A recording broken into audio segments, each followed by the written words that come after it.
Și acum, tăticule, este rândul lui Matale la dedicație specială din partea la nora ta pentru tăticul meu. La mulți ani, lui Matale, la mulți ani, lui mama, la mulți ani la toată lumea, de Constantin și Elena. Să-i dăm drumul la negativ.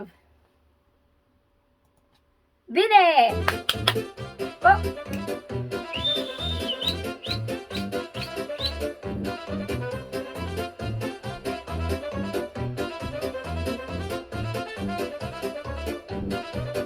Tot vorbesc nororile, cum îți toate socrele, de socrie nu spun nimic, dar eu azi am să vă zic. Tot vorbesc nororile, cum îți toate socrele, de socrie nu spun nimic, dar eu azi am să vă zic. Mustața socrului meu arată că și-a rău și în cale să nu stau, din acasă ca să nu dau. Mânca oarbe și de tot, socrule să nu mai văd. Tu ești bun, mustața-i rască, apă-te tu cât din ea, că mustața ia țărgoasă.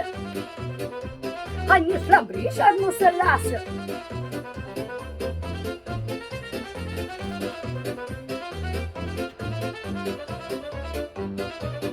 Când doarme socrul bun, de tăti pot să-i spun, și de bine și de rău, și pot să-i cânt și vreau eu. Când doarme socrul bun, de tăti pot să-i spun, și de bine și de rău, și pot să-i cânt și vreau eu. Mustața socrului meu arată că și-a rău, și în cale să nu stau, din acasă ca să nu dau. Mânca oarbe și de tot, socrule să nu mai văd.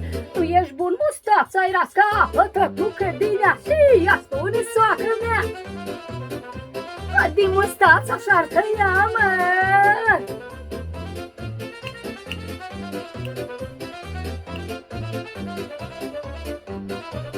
Da, pacosti și n-acaz, eu sunt soacra la obraz. Noră dragă, fă și vrei, din mustață nu te iei. Da, pacosti și n-acaz, eu sunt soacra la obraz. Noră dragă, fă și vrei, din mustață nu te iei. Mustața socrului meu arată că și-a rău, și în cale să nu stau, din acasă ca să nu dau. Mânca oarbe și de tot, socrule să nu mai văd. Tu ești bun, mustața-i rască, apă-te tu că din ea, socru, ascultă și taci. Știi că la soacră-i place, măi! La mulți ani, tăticule!